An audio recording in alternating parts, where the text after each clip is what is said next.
네, 공개적으로 세 번째 순서로 발언하게 됐는데 좀 들으려고 했는데 발언하시는 의원들이 별로 없으신 것 같아서 몇 가지 좀 찍고 얘기 드리겠습니다.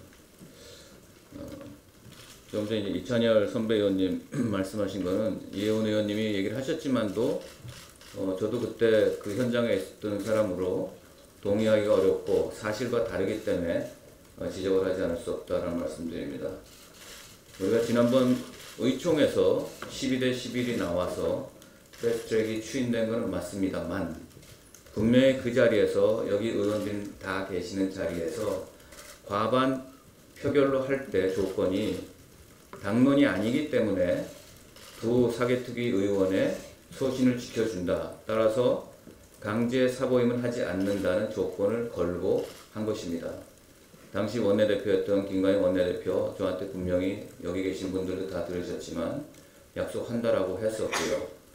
또 다른 유승민 대표님, 또 하태경 의원, 또 그거에 대해서 재차 질의했을 때도 그거는 그렇게 한다라고 약속을 하고 표결한 것입니다. 우리가 마치 표결을 하고 그 결과에 지키지 않는 것처럼 민주주의 절차를 위배한 것처럼 하시는 것은 그거는 잘못된 말씀이라고 말씀을 드리고요.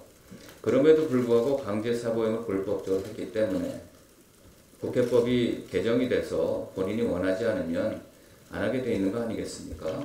그런데도 그때는 관행이라는 그런 관행을 들어서 또 국회의장부터 또 밀어붙였고요. 그 의사과에서 또 그런 의사 진행에 관련된 서류, 강제 사보임에 대한 서류를 받는 것은 그동안은 사람이 인편으로 직접 받는 것을 관행으로 했는데 그건 또 팩스를 통해서 받는 꼼수를 부렸습니다. 어떨 때는 관행을 따져서 본인들이 필요한 것은 진행을 시키고 어떤 거는 또 관행이 아닌데 또 그렇게 하는 앞뒤가 모순되는 일, 참 국민 보기 창피한 일을 했기 때문에 저희는 다른 타 야당의 집회에 간 것이 아닙니다. 강제 불법 사보임을 당한 데에 대한 그런 항거의 뜻으로 그걸 막기 위해서 간 것입니다. 그것을 분명히 해주시기 바라고요. 우리 손학규 대표님이 그 근자에 그 당의 백드롭을 바꾸시면서 자강과 개혁, 화합을 내걸으셨습니다. 저희 다 필요한 그런 내용이라고 생각합니다. 지난번 마지막 의총 때 우리 자강해서 우리 바른미래당 당당하게 나아가자 이런 의견도 모았죠. 근데 자강도 개혁도 화합도 되지 있지 않습니다. 첫 번째 6월 3일자 내일신문에 나온 여론조사를 보면요. 우리 손학규 대표님을 중심으로 바른미래당을 끌어가야 된다라고 하는 여론조사 결과가 18.8%가 나왔고 전 대표님이 물러나시고 새로운 지도부를 꾸려서 해야 된다라고 하는 국민 여론이 51.7%, 3배나 많은 그런 여론조사 결과가 나왔다는 걸 언론에서 봤습니다. 더더욱이 충격적인 것은 바른미래당 지지자들의 뜻은 물론 여론조사가 틀렸다고 할 말은 없습니다만 우리가 그동안 여론조사 가지고 얼마나 논의를 해오지 않았습니까? 옳다 그르다를 바른미래당 지지자들만 놓고 보면 68%가 우리 손 대표님이 아닌 새로운 지도부를 꾸려야 바른미래당이 살아날 수 있다라는 데 응답을 했다는 거. 이 체제로는 자강이 안 된다는 것을 지금 국민들은 답을 주신 겁니다. 여기에 대해서 손 대표님 깊이 생각을 해주시고요. 개혁을 한다면은 민주적인 정당성과 절차성을 지키면서 책임 있는 정치를 하고 우리가 기존에 있었던 잘못된 관행, 구태한 관행, 고습을 끊어내야 개혁적인 모습을 국민에 다가갈 수 있습니다. 바른미래당은 민주주의적인 공당입니다. 이건 사당이 아닙니다. 그럼에도 불구하고 우리 손 대표님 그동안 당을 운영해 오시는 거 보면은 후배 정치인으로 참 실망스럽게도 공사 구분을 못 하시는 일들이 많이 있었습니다. 우리 바른미래당이 참 자괴스러운 표현이지만 이건 국어사전에 나온 표준어입니다. 동아시아 미래포럼, 아까 이혜원 의원 말씀하셨지만 동아시아 미래포럼의 시다바리가 아닙니다. 이거는 막말이 아니고요. 국어사전에 나온 거니까 유념을 해 주십시오. 마치 바른미래당의 공당이 모든 운영이 손학규 대표님의 사조직에 의해서 중요 부분이 점령돼 가지고 정치적인 의도를 가지고 운영되고 있다라는 의심과 그런 느낌을 지울 수가 없습니다. 그 동아시아 미래 포럼의 상임 고문이 손학규 대표님으로 대장이시고요. 그 밑에 지금 윤리위원장이신 송태호 이사장께서 이사장으로 근무를 하고 계시고, 또 얼마 전에 그만뒀던, 저는 얼굴도 모릅니다만 사무부총장했던 임원경 전 사무부총장이 거의 이사, 또 지금 얘기가 막 돌고 있는 주대환이라는 분이 거기 또 이사로 돼 있고, 옆에 계시는 이찬원 선배님도 거기 깊숙이 관여하고 계시는데요. 지금 요번에 어저께 최고에서 윤리위원장 불신임안을 제출했습니다. 당헌에 손 대표님, 나는 당헌 당규에 따라서만 당을 운영하겠다라고 말씀을 주셨는데, 그걸 보면은 그 당헌에는 당무일 대신해서 최고위 과반수 이상이 그 불신임안을 내게 되면 응하게 돼 있다는 게 당헌의 내용이고 또 법률적인 검토의 결과라고 봅니다. 응해 주시길 바라야 되는데, 지금 말씀이 임명 다시 반대해야지 지금 늦었다 이렇게 언론에 말씀하시는 걸 보고 사실 제가 어저께 그렇게 경험이 많으신 어른이신 당대표인 손학규 대표님께서 그때 얘기를 했어야지 늦었다라고 얘기하는 거에 저는 굉장히 충격을 받았습니다. 늦었더라도 그게 문제가 있으면 바로잡는 것이 자강이고 개혁이고 당을 화합하는 순서일 겁니다. 우리 그 당시에요, 동아시아 미래재단이라고 되어 있지도 않았고 동아시아 재단이라고 되어 있었던 그것에 정말 손학규 대표님의 사조직이라는 걸 인지하지 못했습니다. 몰랐습니다. 그래서 반대할 수가 없었습니다. 이름 자체가 정확지 않았기 때문입니다. 두 번째, 알았으면 그때 반대했겠죠.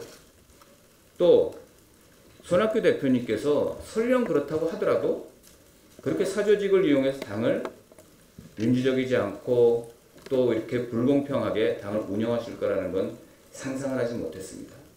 그렇기 때문에 그때 반대하지 못했다는 것을 이해를 해주시고, 지금 늦었으니까 안 된다, 이렇게 시간이 지났으니까 뭉개고 가는 그런 형태의 말씀이 젊은 정치인을 굉장히 충격받게 했다는 말씀을 드리고요.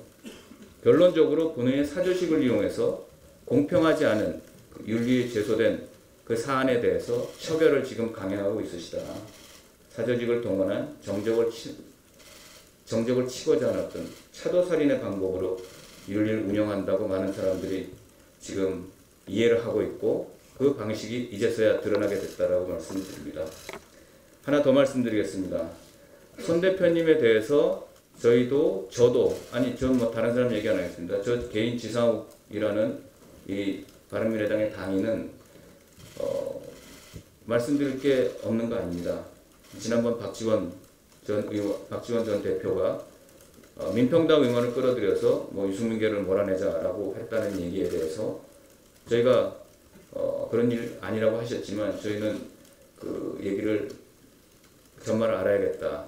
그건 당에 굉장히 해가 되는 얘기였다는 말씀드리고요. 저번에 이제 박주선 전 대표님께서 민평당하고의 세력 연대 확장을 분명히 소신으로 말씀하셨기 때문에 그거는 제가 존중을 합니다만, 그 의견에 대해서 손학규 대표님 동의한다고 하셨습니다. 그게 언론에 나왔거든요. 지난번 의총 때도 제가 4월 17일자 조선일보 나온 바른미래당은 사라져야 될 정당, 그래서 민평당하고 합쳐야 되고 손학규 대표께서 동의하셨다라고 하는 박주선 전 대표님의 그 의견에 대해서도 분명히 여쭤봤는데 답을 안 주셨고요. 또 유성엽 민평당 의원께서 원내대표가 되자마자 선거제도를 개편할 때 의원 정족수를 증원해야 된다라고 얘기를 하니까 바로 받으셔가지고 동의한다라고 하셨는데, 그 연동형 비례제 50% 그거요, 저희가 여러 차례 의총을 거치면서 의원 정족수는 300명을 더 늘리지 않는다라는 그런 합의하에 당의 당론화된 겁니다. 그걸 원외에 계시는 대표님이 아무리 대표라고 하시지만 의원총회에서 합의돼서 결정된 사안을 그렇게 즉흥적으로 민평당에 보조를 맞추듯이 증언을 하겠다고 하시는 말씀, 이거는 당론을 깨는 거고요. 어떤 면에서는 그는 엄격한 해당 행위라고 말씀드릴 수 있습니다. 그러면서 그 뒷배경에는 민주당하고 청와대하고도의 멀미 교감이 있는 게 아니냐는 소리 소문까지 든 걸로 많이 당은 흔들렸습니다. 강제 사보임 했을 때 그때 의총장에 손학규 대표님 계셨습니다. 김관영 대표가 그거 하지 않겠다고 약속을 했음에도 불구하고 대표는 그 옆자리 계셨는데 그 이후에 김관영 전 원내대표가 강제 사보임 약속한 적 없다라고 언론에 말씀하셨습니다. 그것도 저는 정직하지 않았다라고 말씀을 드리고 싶은데 이런 여러 가지 건에서 윤리의 제소를 못해서 안 한 거 아닙니다. 전략적으로 해야죠. 같이 올렸으면 윤리위에서 하태경 의원이 어른들에 대한 폄훼 발언, 말실수한 거 물론 야단마저 맞습니다. 그러나 4번에 걸쳐서 공식적으로 사과를 했고 그거하고 이렇게 당의 해당 행위 이 문제에 대해서 경중을 국민들이 가린다면 어느 게 더 문제가 있다고 생각하겠습니까? 이것에 대해서 손학규 대표님 반드시 느끼셔야 합니다. 이런 모든 것들이 이 바른미래당이 창당될 때 개혁적 보수와 함정이 중도의 정당으로 바르게 미래를 가자라고 했던 것에서 벗어나서 정체성의 혼란을 겪으면서 이제 와서는 내년 총선을 앞두고 자꾸 호남 신당으로 가자라는 그런 급속한 휩쓸림 그런 움직임이 있었기 때문에 당이 혼란해 오고 화합이 깨졌다. 다시 말해서 자강, 개혁, 화합이 다 이루어지지 않는 대표님께서 내건 슬로건 3개가 다 이루어지지 않는데 중심에 대표님이 계시다.